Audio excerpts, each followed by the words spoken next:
복된 주일 예배 시간입니다. 여기까지 나오신 모든 분들 위해 하나님의 크신 은혜가 있기를 진심으로 기원합니다. 우리가 읽은 말씀일기 본문은 구약 성경 소선지서 중에서 미가서 오늘 제7장입니다. 미가서는 전체 7장으로 되어 있습니다. 미카, 그 이름 뜻은 누가 같은가, 무엇과? 미카엘, 누가 하나님과 같은가? 엘 하나님입니다. 미카야, 누가 여호와와 주와 같은가? 생략 형태죠. 누가 주와 같은가? 누가 하나님과 같은가? 미카엘, 미카야, 미카라는 뜻입니다. 우리가 성경 읽는 그 7장 18절 보시면 거기에 주와 같은 신이 어디 있으리까 하는 이 표현이 있습니다. 주와 같은 신이 어디 있으리까. 미카가 살았던 시대는 북조 이스라엘이 멸망할 그 무렵, 그리고 남조 유다가 함께 위기를 겪을 그 무렵입니다. 북방의 아시리아라는 대제국이 남쪽으로 진격에 들어오면서 먼저 부닥치는 북조 이스라엘은 결국 그것으로 끝납니다. BC 722년. 그리고 그 위기 속에서 남조 유다도 역시 굉장한 어려움을 겪습니다. 거의 망할 뻔했지만은 구사일생 살아남습니다. 그리고는 한 140년 정도 더 나라가 지속되는 것입니다. 그 어간입니다. 하나님께서 미카를 세우셔서 그 시대에 하나님의 백성들을 한편으로 심판하시고 한편으로 깨우치시는 그 내용이 바로 기록되어 있는 것입니다. 총체적인 부패를 볼 수가 있는 것입니다. 예를 들어 7장 1절 2절 초반에 재앙이로도 나여 나는 여름 과일을 딴 후 포도를 거둔 후, 과일이 맺혔는데 과일을 싹 거두어들이고 나면 남는 게 없죠. 그렇죠. 포도가 주렁주렁 맺혀있을 때는 참 보기 좋은데 싹 거두고 난 뒤에는 남는 게 없잖아요. 이 과일 이야기인가? 포도 이야기인가? 먹을 포도송이가 없으며 내 마음에 사모하는 처음 익은 무화과가 없도다. 무슨 과일 이야기인가 생각했는데 그게 과일 이야기가 아니라 사람 이야기죠. 2절 경건한 자가 세상에서 끊어졌고, 그죠? 경건한 자가 세상에서 끊어졌고 정직한 자가 사람들 가운데 없도다. 과일이 없다, 무화과가 없다, 먹을 게 없다, 그 이야기가 아니라 쓸만한 인재가 없다는 소리로구나. 그렇죠. 우리는 참 어려울 때를 당하면 사람은 많은데 쓸만한 인재가 없다 하는 것을 느끼게 되는 것입니다. 나라의 교육을 총책임질 그런 사람을 세우려고 하는데 대학마다 총장들이 있고 그런데 막상 인사청문회를 거쳐서 쓰려고 하니까 사람이 없다. 그죠? 사람들은 참 많은데 막상 그 자리에 쓰려고 하는 사람이 없다. 어려운 시대가 되면 바로 이렇게 말할 수밖에 없는 것이죠. 경건한 자, 정직한 자. 뿐만 아니라 전반적인 민심이 아주 악해졌다 하는 것을 이렇게 표현했습니다. 2절 하반절에 무리가 다 사람마다 자기 이익을 챙기느라고 머리를 쓰고 수단을 쓰고 그렇게 하는 것이죠. 내가 이렇게 하면 상대방에게 어떤 해가 된다 하는 것을 전혀 고려하지 않고 자기 이익만 챙겨가는 거죠. 여기 2절 하반절 보면 무리가 다, 이 무리가 이방 사람들입니까? 하나님의 백성들입니까? 하나님의 백성. 요즘식으로 말하면 예수 안 믿는 사람들입니까? 예수 믿는 사람들입니까?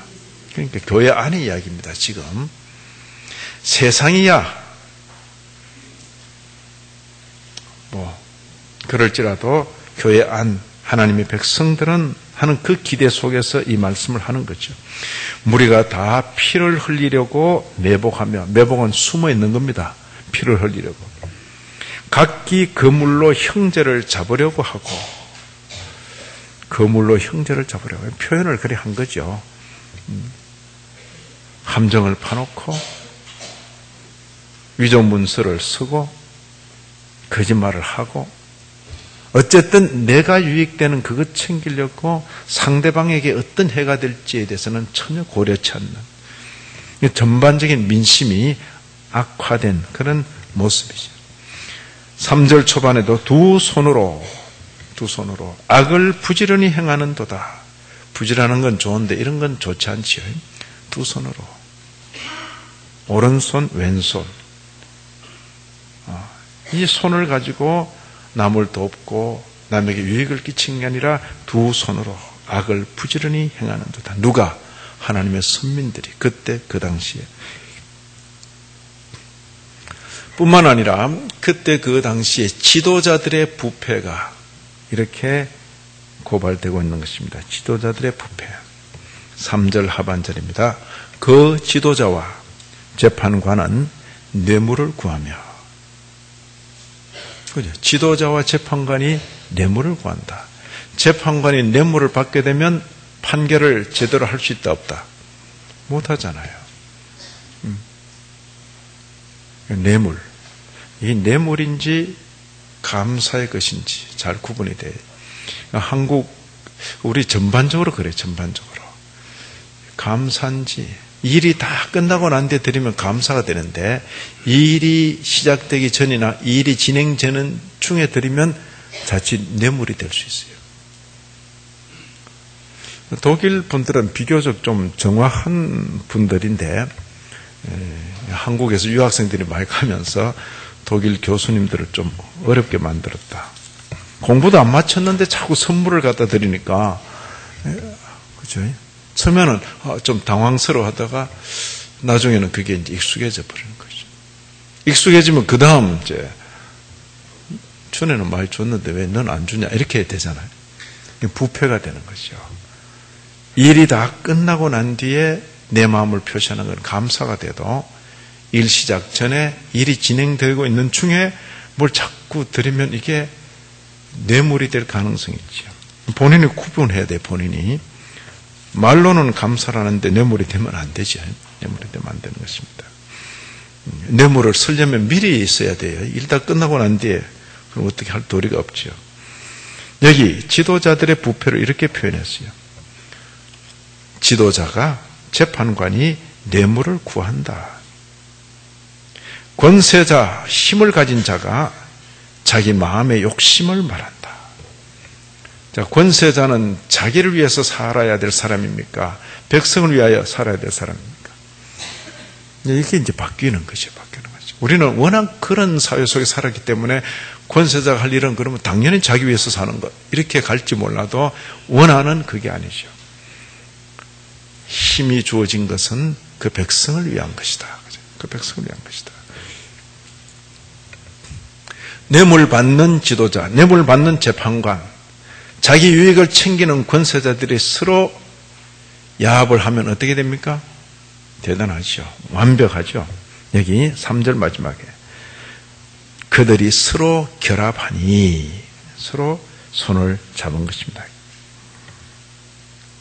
이런 현상은 우리가 이미 읽었습니다. 3장 11절 앞으로 가셔서 한번 보시면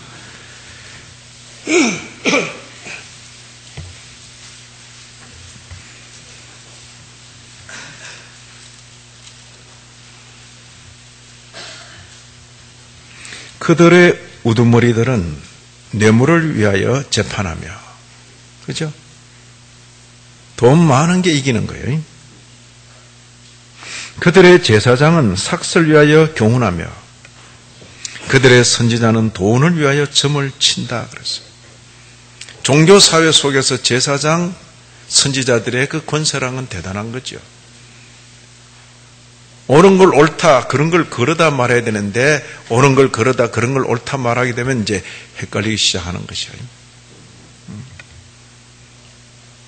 불의한 정권에 대해서 그걸 옹호하고 들려고 하지 말고 차라리 침묵하는 게 낫죠. 그런데 종교의 역사 속에는 불의한 정권 편을 들고 백성들을 호도하는 그런 경우가 있는 거죠. 여기 이렇게 표현한 거예요. 그들의 우두머리들, 그들의 제사장, 그들의 선지자. 그러면서도 하나님이 우리 가운데 계시기 때문에 우리는 평안하다, 재앙이 없다. 그 말 보면 굉장히 신앙이 좋은 것 같은데 아니라는 것이요. 지도자들의 부패가 여기 기록되고 있는 것입니다. 이렇게 되다 보니까 지도자, 백성들 전반이 일정한 수준에서 떨어지는 것이요. 전반적인 도덕적 수준의 타락을 이렇게 표현하고 있는 것입니다. 4절 초반입니다. 너희 중에 가장 선한 자를 추천해내봐라. 가장 선한 자들이 이 하나님의 백성 가운데 추천됐어요. 너희 중에 가장 선한 자를 추천해내봐라. 그랬는데 여기 표현은 뭐랬습니까? 뭐 같다? 이게 좋은 겁니까? 안 좋은 겁니까? 팍팍 찌르니까 얼마나 좋으냐? 그런 겁니까? 가시 같다. 아니, 이 백성 중에, 하나님의 백성 중에 가장 선한 자를 뽑아냈는데 평균 수준의 가시 같다. 이 말은 평균 수준에 못 미치는 거죠. 전반적으로 타락하게 되면 그 백성 가운데 아무리 선한 자를 추천해낸들 가시 같다. 그 다음, 가장 정직한 자라도 뭐 같다? 찔레 울타리보다 더하다 이 말은 더 좋단 말입니까? 더 못하단 말입니까? 더 못하다. 그죠? 울타리를, 찔레 울타리를 만들어 놓으면 진짜 뭐 나쁜 거 안 들어오는 건 좋겠지만은 남 막으려 하다 자기가 자꾸 찔리는 거예요. 안 좋은 거죠, 안 좋은 거죠. 가장 정직한 자도 그와 같다. 이 말은 하나님의 백성의 전반적인 타락 현상을 그렇게 표현을 하는 거죠. 이런 일들이 먼 남의 나라 일이 아니라 그때 하나님의 선민의 이야기였고 오늘날 우리 교회 이야기죠. 교회 이야기.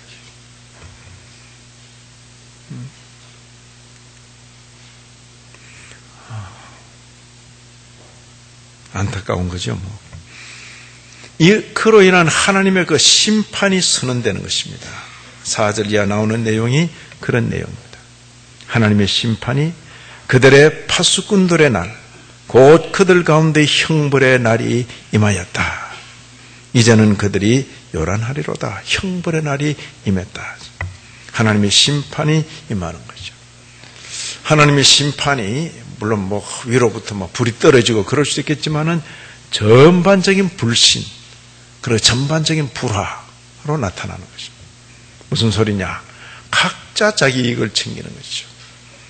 힘 가진 사람은 가진 사람대로, 없는 사람 없는 사람대로 전부 각자 자기 이익을 챙기다 보니까 불신, 불화. 그것을 이렇게 표현하고 있습니다. 5절, 너희는 이웃을 믿지 말며. 이게 성경이 할 말입니까? 성경이라면 당연히 너희는 이웃을 믿어주며 이렇게 해야 될 거 아니에요?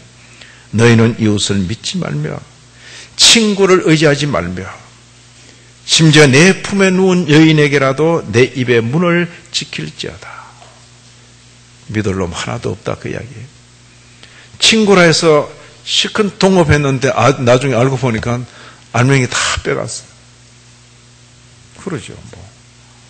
그게 교회 밖에만 있는 게 아니라 교회 안의 이야기죠. 교회 안에. 불신이죠. 불신. 지금 우리 사회는 거의 극단으로 가는 것 같아요. 극단으로. 아파트에 한동해서 이렇게 사는데 이렇게 멀리도 아니에요. 옆으로는 생각할 것도 없고 이렇게 한동 올라가는데도 분명히 이웃인데도 인사를 할 수가 없어요. 인사를. 그죠? 이게 사는 건지 뭔지 모르겠어요. 아무리 잘 먹고 자기 문 열고 들어가서 아무리 잘 먹고 잘 산들 인간관계가 이게 뭐냐? 이게 뭐냐? 이게 사람 사는 건가? 그죠? 이웃을 믿지 말며 그건 불신의 시대죠. 친구를 의지하지 말며. 친구가 많습니까? 많지도 않은 그 친구인데 믿고 나면 알맹이를 다 빼간다. 그 말, 알맹이를. 종종 드라마에 그런 거 있죠. 친구가 죽으면서 내 가족을 부탁하네. 내 가족을 부탁하네. 고양이에게 생선을 맡기라 하지. 부탁받은 그 가족 알맹이 다 빼버리고 그냥 다 늙어서 그 다음에 이제 미안하다 그러고 내가 뭐 그랬다. 드라마죠. 스토리죠. 있을 수 있는 이야기인데 오늘날에는 필비작에 있는 현실이죠. 그게 교회 밖에만 있는 게 아니라 교회 안에도 있다는 것이 우리를 슬프게 만드는 거죠. 불화 6절 보시면 아들이 아버지를, 딸이 어머니를, 며느리가 시어머니를, 이게 다른 이는 몰라도 가족인데, 가족이면 그렇게 화목해야 되는데 가족이기 때문에 더 벌어지는 거죠. 얼굴을 서로 마주하지 않는 사람은 싫을 것도 없죠. 그러나 밤낮 얼굴을 대하는 사람이기 때문에, 가족이기 때문에 더 불화가 되는 그런 모습을 보여주고 있는 것입니다. 이게 그때 그 시대에 하나님의 심판의 한 모습이죠. 여기까지만 읽고 나면 우리 마음은 답답하죠. 시간이 없으므로 여기서 마치고 헤어집시다. 그러면 일주일 내내 답답해요. 이게 참 그렇죠? 근데 교중에는 또 이제 성경을 자기가 찾아서 읽는 분은 그 다음 성경을 읽으면서 이렇게 기쁨을 얻을 수 있을 것인데, 참 목사님이 주는 것만 그냥 받아 드시고 그냥 일주일 내내 참고 계시다가 주일날 오셔서 또 받아 드시고, 이런 분들은 굉장히 이제 답답할 수밖에 없어요. 성경을 손에 들고 있으니까 읽어야 돼. 미가서 7장 1절부터 6절은 우리를 너무 답답하게 만들죠. 그러나 바로 7절 말씀, 계속되는 말씀은 이게 끝이 아니로구나. 그걸 보여주는 것이죠. 심판과 재난의 한가운데 서서 미가는 이렇게 외치는 거죠. 그죠? 심판과 재난의 한가운데 오직 나는 여호와를 우러러 보며, 그런 불신의 시대, 그런 불화의 시대에 살지라도 나는 하나님만 바라본다. 오늘도 친구 믿고 내가 맡겼더니만 알맹이 다 빼먹고 껍데기만 남겼더라. 그럴지라도 나는 하나님만 바라본다. 그죠? 내가 뭐 사람 도우려고 한 건데. 그죠? 가족 간에 불화가 일어난다. 신앙 때문에. 나는 하나님만 바라본다. 그 자세죠. 하나님께 시선을 집중하는 그 모습을 7장 7절 전반에 그렇게 표현하고 있는 거죠. 오직 나는 여호와를 우러러 보며 나를 구원하시는 하나님을 바라본다.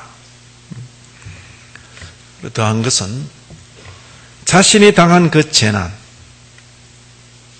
그 현장, 분명히 하나님께서 그를 치시는 그 손길, 어쩌면 가혹할 정도로 그를 다루시는 그 손길인데도 불구하고 원망, 불평 없이 당하는 거죠. 9절 보시면 이렇게 되어 있습니다. 내가 여호와께 범죄하였으니 그의 진노를 당하려니와 그랬어요. 사람들이 볼 때 불쌍히 여길 정도로 하나님의 진노의 채찍 아래에 있는 그런 현실이죠. 여기 미카가 당하는 그 시대는 나라가 완전히 망해버릴 것 같은, 오늘날 성도들의 형편을 말 같으면 불신자에게도 있지 않은 그런 불행적인 일들이 성도에게 당할 경우에 각자는 자신의 허물을 생각하고 자신의 죄를 생각하지요. 여기 표현, 내가 여호와께 범죄했기 때문에 내가 당하는 이거 당연하다, 그래서 생각하는 거죠. 성경 중에 다니엘서에 이런 표현이 있습니다. 70년 포로 생활이 끝나갈 무렵 다니엘은 기도합니다. 하나님, 우리의 형편이 너무나 처참합니다. 그죠? 예루살렘 무너지고 그 땅은 폐허가 되어 있고 이방 땅에 포로로 잡혀와서 벌써 2세대가 지나갔습니다. 우리가 당한 이 처지는 너무나 비참하지만은 우리의 죄에 비하면 하나님의 징벌은 오히려 가벼운 것입니다. 예? 내가 당한 처지, 내가 당한 형편 때문에 하나님을 원망하는 것이 아니라 나의 허물, 나의 부족함, 나의 죄에 비하면 이 정도는 약고합니다. 망해도 사지요, 죽어도 쌉니다. 할 말이 없습니다. 나는 내 허물이 있고 죄를 지었기 때문에 그렇습니다. 그런 자세죠. 그런 자세. 자신이 당하는 재난을 원망 불평 없이 당연하게 받아들이는 거죠. 9절. 내가 여호와께 범죄하였으니 그의 진노를 당하려니와. 이런 자세를 이 미가서는 견지하고 또 이런 내용을 우리에게 남겨준 거죠. 그 다음 이 단락들에서 보이는 이 표현들이 이거야말로 부인할 수 없는 구원의 확신이다 하는 것을 제가 말씀드리고자 하는 것입니다. 오늘 말씀의 제목이 구원의 확신. 이게 7절 하반절을 보시면 오직 나는 여호와를 우러러 보며 나를 구원하시는 하나님을 바라보나니. 그 다음 표현은 뭡니까? 나의 하나님이 나에게 귀를 기울이시리로다. 기울일지 말지 나는 바라보지만 하나님께서 나를 받아주실지 말지가 아니라 이런 형편, 이런 처지, 불신을 당하고 불화를 당하는 그런 현실, 그런 속에서도 나는 하나님만 바라볼 것인데 하나님께서 내 부르짖음에 귀를 기울여 주시리로다. 이게 구원의 확신으로 여겨지는 것입니다. 그리고 8절도 보시면 나의 대적이여 나로 말미암아 기뻐하지 말지어다. 나는 엎드러질지라도. 그 말은 뭡니까? 나의 허물, 나의 연약함, 나의 죄 때문에 하나님의 징계를 받아서 나는 엎드러질지라도 일어날 것이요. 신앙 걸음은 한 번도 넘어지지 않았다. 그럴 수 있으면 가세요. 그 길 잘 가시라고. 성경대로는 주님 외에는 그럴 인생이 없다는 거죠. 성경이 우리에게 거듭거듭 가르치는 내용은 쓰러지고 넘어지고라도 다시 일어나서 그 길로 가는 것이요. 전에 잘 나갈 때 달려가던 걸음, 지금 잘 나가지 못하여 무릎이 꺾였으면 걸어가고, 절룩거리면서도 걸어가고, 더 이상 걷지 못하면 기어서라도 가고, 기어서 가지 못하면 굴러서라도 가는 것, 그게 신앙 걸음이죠. 나는 예수 믿은 후에 한 번도 죄 지은 적이 없다. 그런 분은 그 길로 계속 가시라고. 그러나 수많은 성도들은 한때 달리던 사람이 걸어서 가고, 걸어서 가던 사람이 절룩거리면서 가고, 절룩거리면서 가던 사람이 기어서도 가는 그 걸음이 신앙 걸음인 거예요. 여기 나는 엎드러질지라도 일어날 것이요. 이게 구원의 확신이 아니냐. 하나님의 진노와 채찍을 받으면서 완전히 엎드러져서 죽었다 했는데 다시 일어나서 가는 거예요. 캄캄한 어두운 가운데 앉아있을지라도 여호와께서 나의 빛이 되실 것임이로다. 아멘. 그죠? 캄캄해요. 캄캄해. 전후좌우가 꽉 막혀있어. 도무지 빛이 없을지라도 여호와께서 나의 빛이 되실 것임이로다. 대단하잖아요. 이게 구원의 확신으로 보이는 거지. 9절을 보시면 내가 여호와께 범죄하였으니 그의 진노를 당하려니와. 그죠? 사람들이 보기에도 불쌍할 정도로 하나님의 진노의 채찍 가운데 하나님이 때리시고 두들기시고 또 두들기시니까 사람들이 이놈은 두들겨도 되는 놈인가 보다 그러고는 막 짓밟는 거죠. 그러니까 하나님께서 너희들이 왜 그래? 내가 지금 다루고 있는데 너희들이 왜 그래? 너희가 내가 다루는 거예요. 내가. 여기 뭐랬습니까?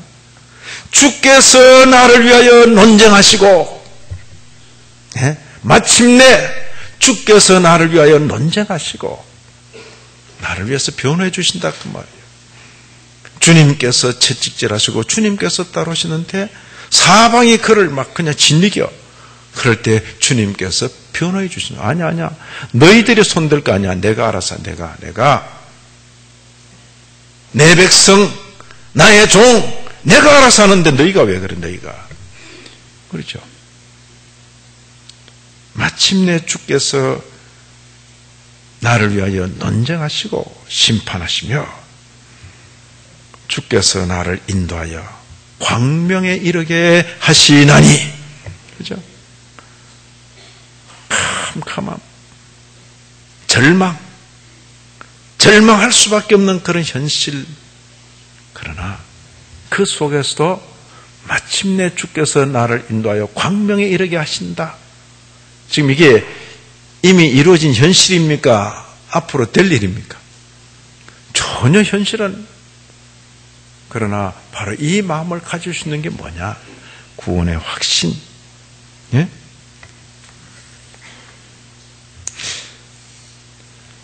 하나님을 향한 끊임없는 신뢰. 그죠?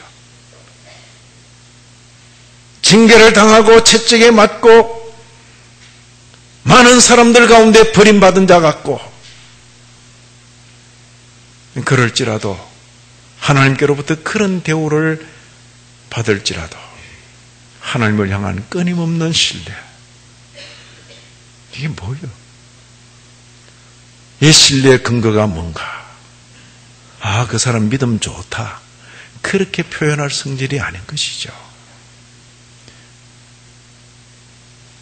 너를 가혹하게 다루는 하나님을 향해서 그런 신뢰를 가지는 너의 근거가 뭐냐라고 물을 때 이미 내가 받은 그 사랑, 이미 내가 받은 그 은혜, 이미 내가 받은 그 용서 때문에 나는 그분에 대해서 신뢰를 중단할 수가 없다는 거죠. 이런 믿음 회복되기를 진심으로 기원합니다. 오늘날 이런 믿음 찾기가 너무 어렵죠. 믿음이 천박하게 되니까 인간관계도 천박해지고 모든 관계가 굉장히 천박해지고 믿음도 실리 중심으로 하나님 이름 불러 예수 이름 불러 어쨌든 더 가지고 더 차지하는 이런 믿음 쪽으로 가다 보니까 모든 인간관계가 이익권 중심으로 이익 중심으로 내가 쓸만하면 내게 유익이 된다 싶으면 붙고 내게 손해가 된다 싶으면 언제든지 잘라버리는, 심지어 결혼관계도 그런 식으로 여겨지는 이 사회는 저주받은 사회예요. 네? 왜 부부가 함께 있는가? 어려울 때 서로 있으라고. 왜 형제가 함께 있는가? 어려울 때 있으라고. 어려울 때 버리고 떠나는 것이 아니라 어려울 때 함께 있으라고.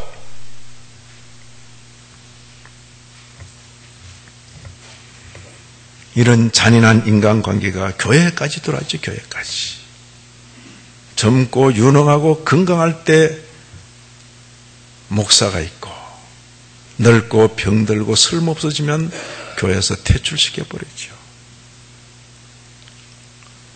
저주받은 인간관계예요. 그러고도 뭐가 잘못된지 전혀 이해하지 못하는 세상이 그러니까 성도들도 그렇고 교회도 그렇게 변해가고 또 뭐가 잘못된지 모르고 있는 거지. 신약에서 이에 상응하는 그런 표현이 바로 로마서 8장 31절 이하에 나옵니다. 뒤로 신약으로 갑니다. 로마서 8장 31절 이하입니다.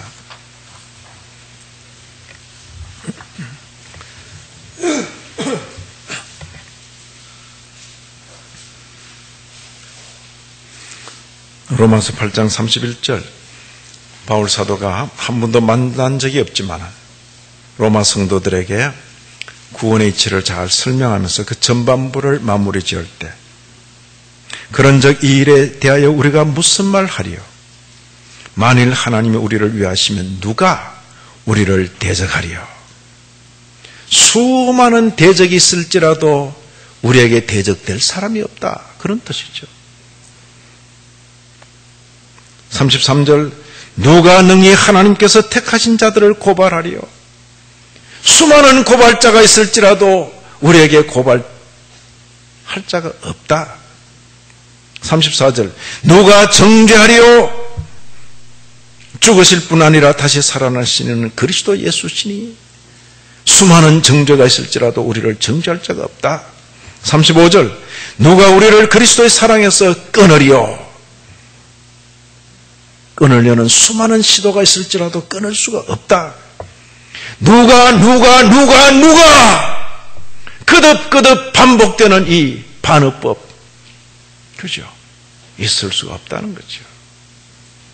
바울 사도가 지금 큰 대우를 받고 있습니까? 이 복음 때문에 큰 어려움을 겪고 있습니까? 예? 어려움을 겪다 못해서 젊은 세월 다 지나가고 늙어 마지막에 로마 감옥에서 죽게 되는 그 형편에도 사람들은 와서 말합니다. 우리가 그때 말하지 않았나? 이런 쓸데없는 일 하지 말고 당신 앞이나 챙기라고. 그때 바울의 대답이 뭘 같습니까? 나도 인생이 이렇게 귀결될 줄 몰랐네. 그럴까요? 당신들은 몰라. 자네들은 몰라. 내가 주님께로부터 어떤 사랑을 받았는지, 내가 주님께로부터 어떤 은혜를 입었는지, 내가 주님께로부터 어떤 용서를 받았는지 당신들은 몰라. 그리고 지금 당신들이 보기에는 주님께로부터 너무 가혹한 대우를 받는다 여겨지는 바로 지금 나는 주님께로부터 특별 대우를 받고 있다네. 지금은 잘 모르겠지만 그날에 보세요. 그죠?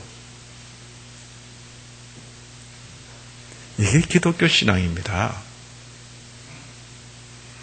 하나님 이름 불러 예수 이름 불러 잘 먹고 잘 사는 그런 종교, 그게 기독교가 아니라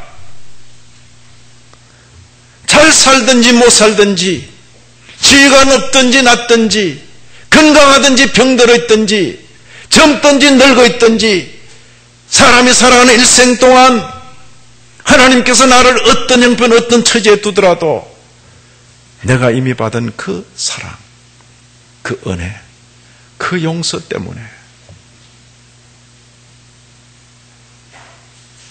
하나님께 대한 그 신뢰를 잠시도 중단할 수 없는 이것, 그게 기독교죠. 더욱이 믿음 때문에 신앙 때문에 가는 길이 어렵고 힘들면 힘들수록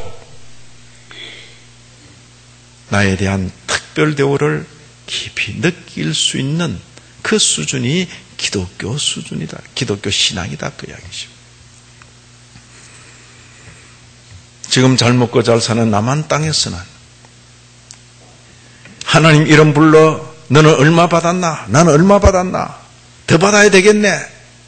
이러고 있을 동안에 기독교 신앙 때문에 고난받는 북한 땅에서는 주님께서 이번에는 뭐 달라 하시던가? 주님께서 이번에는 뭘 달라 하시던가? 난 재산 다 잃었네. 내 지위 다 잃었네. 사상범 감옥에 갇혀있네. 내 건강도 다 잃었네. 이제 마지막에 주님께서 내 목숨을 달라 하시는 것 같으네. 아니 그러고도 어떻게 예수 믿는다고 하고 있어? 당신은 몰라. 우리가 주님께로부터 받은 은혜와 사랑이 얼마나 큰지, 그리고 지금 이 순간 나는 주님께로부터 특별한 대우를 받고 있다네.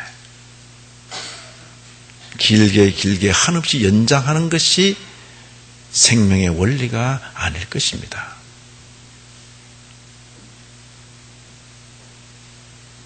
제대로 값지게 가치 있게 살아가는 것이 중요할 것입니다.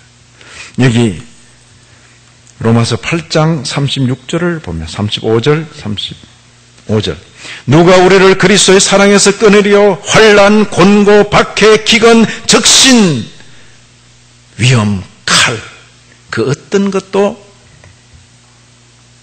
끊을 수가 없다는 것이죠. 우리에게 이런 확신이 있기를. 자, 구원은 하나님께 속한 것이요. 그럼에도 인생에게서 구원에 대한 어떤 확신을 볼 수 있는 것이요. 어떤 형편, 어떤 처지에서도 하나님을 향한 끊임없는, 다함없는 그 신뢰. 이런 신뢰 있습니까? 이런 신뢰 있느냐고. 신앙에 이런 세계가 있어야 부모 자식 간에, 스승 제자 간에, 부부 간에, 친구 간에, 이웃 간에, 교인 간에, 지도자 신뢰가 있죠. 신뢰. 예? 누가 내게 와서 그럽니다. 목사님은 그래 생각할지 몰라도, 그분이 목사님을 굉장히 비난하던데요. 그래요. 근데 비난받을 게 있으니까 비난하겠지, 뭐. 그죠? 그 사람이 나를 비난해? 난 친구인 줄 알았는데, 이놈의 새끼 한번 보자, 막. 그거 아니에요. 우리 사이를 비집고 들어오는 어떤 것이라도 신뢰를 주고, 믿음을 주고, 끝없는 신뢰, 끝없는. 그게 이제 가족, 친구, 부부, 부모, 자녀, 사제, 목회자와 성도, 교우 간에, 이웃 간에.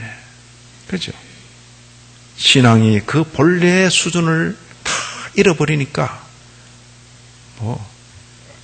교인들도 안 그런데 세상이 우리의 생애 마감할 점에 우리가 어떤 형편, 어떤 처지에 있게 되더라도 하나님에 대한 이 다함없는 신뢰, 구원의 확신을 가진 저와 여러분으로 살게 되기를 진심으로 기원합니다. 하나님 아버지, 불신의 시대, 불화의 시대, 그것이 당연한 듯이 살아갈 수 없음을 주의 말씀이 저희들을 깨우쳐 주십니다. 주님, 구원의 확신을 가지고 오늘을 살고 이 생의 마지막까지 살게 하여 주옵소서. 예수님 이름으로 기도 올리옵나이다. 아멘.